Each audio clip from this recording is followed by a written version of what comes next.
तो आज teachers day के दिन आज भैया ने हमको बोला है कि हम लोग कुछ टॉपिक लेके पढ़ाएंगे। तो आज मैं जूनियर टीचर मतलब अपना ही टॉपिक एक पढ़ा रहा हूँ। ट्वेल्थ का एक टॉपिक पढ़ाऊंगा, ड्रिफ्ट वेलोसिटी करके, जो चैप्टर 3 में है करंट इलेक्ट्रिसिटी में। तो वो टॉपिक में पढ़ाने जा रहा हूँ।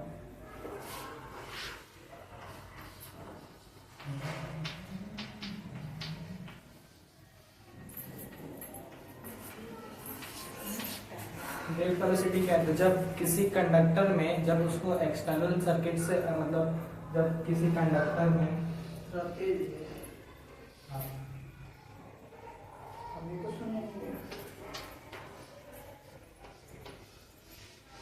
जब किसी कंडक्टर में इस एक्सटर्नल सर्किट से इस कंडक्टर को जब कनेक्ट करेंगे तो इसमें जब करंट फ्लो होगा तो क्या करेगा, जो इस पॉइंट पे है वो एक्सटर्नल फोर्स जनरेट करेगा और इसके अंदर जो पार्टिकल्स होंगे वो जो इस डायरेक्शन में मूव कर रहे होंगे, तो जब एक्सटर्नल सर्किट से जब इसको कनेक्ट करेंगे तो ये क्या करेंगे, ड्रिफ्ट वेलोसिटी करेंगे। यानी कि ये दोनों एंड पे जब एक्सटर्नल सर्किट से क्लोज हो कनेक्ट रहेगा तब ये दोनों एंड पे ये इलेक्ट्रिक फील्ड जनरेट करेगा और एक तरफ का इलेक्ट्रिक फोर्स जनरेट करेगा। जिसकी वजह से जो पार्टिकल पे जो फोर्स लग रहा था वो इस साइड ना लग के अब इस साइड लग के, तो वो पार्टिकल क्या करेगा, थोड़ा सा अपनी जगह से खिसक जाएगा। इसको बोलेंगे ड्रिफ्ट वेलोसिटी। तो पार्टिकल क्या करेगा, अपनी जगह से ये चेंज करेगा। जब इसको हम एक्सटर्नल सर्किट से कनेक्ट करेंगे तो ये पार्टिकल ऐसे क्या है, अभी जब कनेक्ट नहीं किया था, जब कनेक्ट नहीं किया तो ऐसे मूव कर रहा था अपने आप। उसके बाद जब कनेक्ट करने के बाद जब हमने इसको करंट दिया तब क्या हुआ, करंट देने के बाद क्या हुआ, इन दोनों एंड पे जो है इसके करंट फ्लो होने लगा। बाद में इधर क्या हुआ, इलेक्ट्रिक फील्ड जनरेट हुई इन दोनों एंड पे, जिसकी वजह से इन पार्टिकल पे एक इलेक्ट्रिक फोर्स लगा। तो जो पार्टिकल जो ऐसे फ्रीली मूव कर रहे थे वो क्या करेंगे, ये जो इलेक्ट्रिक फोर्स जो जनरेट हुआ दोनों एंड पे, उस साइड वो खसकेंगे और अपनी जगह से थोड़ा पीछे साइड आ जाएंगे। यानी कि जो पार्टिकल इधर था वो खसक के इसके इलेक्ट्रिक फोर्स की तरफ अट्रैक्ट होकर पीछे आ जाएगा। अब इसका डेरिवेशन क्या है, तो इसका एक फॉर्मूला डिराइव है, वो हम करेंगे डिराइव।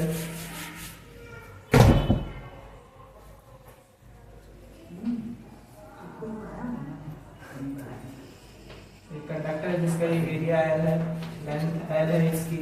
अब इसमें इलेक्ट्रॉन है जो E करके इलेक्ट्रॉन है और इसमें इलेक्ट्रिक फील्ड है, ये इलेक्ट्रिक फील्ड में। अब फिर फोर्स क्या होता है, F इक्वल्स टू ma करके force F equals to ma होता है। अब इसमें फोर्स क्या होगा, तो जो इलेक्ट्रॉन पे जो फोर्स लग रहा है इलेक्ट्रिक फील्ड की वजह से, तो इलेक्ट्रॉन पे फोर्स उसकी अपोजिट डायरेक्शन में लग रहा है ना। एक्सटर्नल सोर्स जब करंट हमने इधर जब एक्सटर्नल सोर्स से कनेक्ट किया था तो इस पे जो इलेक्ट्रॉन पे फोर्स लग रहा था वो अपोजिट डायरेक्शन में लग रहा था। इलेक्ट्रॉन जो इधर जा रहा था पिछले डायग्राम में वो पीछे साइड आ जाएगा। इसकी वजह से इसमें जो फोर्स होगा इसकी वैल्यू होगी -E कैपिटल E। इलेक्ट्रॉन पे फोर्स इलेक्ट्रिक फील्ड की वजह से, तो फोर्स होगा -E/E। अब हमने अपने को क्या चाहिए, इसका एक्सेलरेशन चाहिए फोर्स में से, तो F की वैल्यू इस इक्वेशन में डाल देंगे और एक्सेलरेशन निकालेंगे।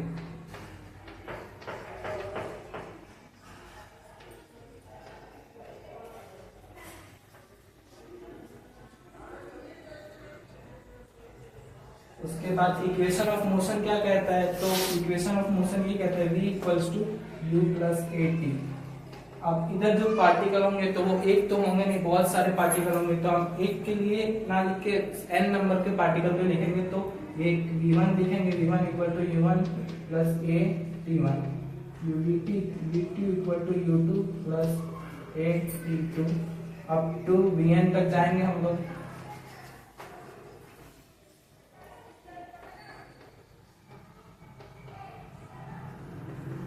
तक है। अब उसके बाद जब वो जो ड्रिफ्ट वेलोसिटी होगी वो इन सब का एवरेज सम होगा, तो उसको क्या करेंगे, तो इन सब का एवरेज सम यानी कि इन सब का सम यानी कि V plus V1 plus V2 up to Vn equals to, इधर साइड U है तो U plus U1 plus U2 plus up to Un और उसके साथ AT1, A को कॉमन निकालेंगे और T1 जो वेरिएबल है वो रख देंगे।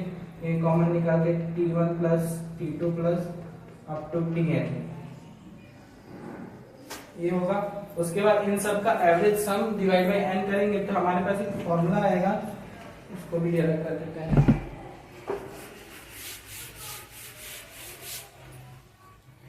इन सब का जब सम करेंगे तो VD हमारा एक निकलेगा V1 plus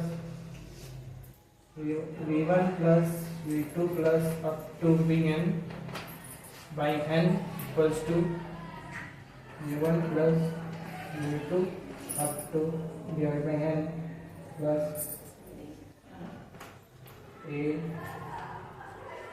T1 plus T2 divide by n ये होगा। तो ये जो V1 plus V2 divide by n होगा तो इसको बोलेंगे हम VD यानी कि ड्रिफ्ट वेलोसिटी, और ये जो होगा U1 plus U2 up to divide by n उसको जीरो लेंगे क्योंकि ये जो इसकी इनिशियल वेलोसिटी होगी तो वो जब रेस्ट कंडीशन में तो वो जीरो ही होगी, इसलिए इसको जीरो मान लेंगे। और उसके बाद ये होगा a तो अपना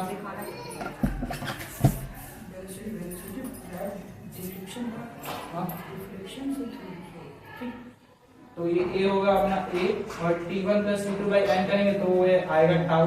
अब टाउ क्या है, तो जो ये इलेक्ट्रॉन होंगे तो जब वो आपस में जब कोलाइड करेंगे, जब इसमें एक्सटर्नल फील्ड जब एक्सटर्नल सोर्स से हम इसको कनेक्ट करते हैं तो ये जो इलेक्ट्रॉन होंगे इतने सारे वो आपस में क्या करेंगे, टकराएंगे। तो ये जो a टाउ होगा ना टाउ, तो ये इनका रिलैक्सेशन टाइम होगा टकराने का।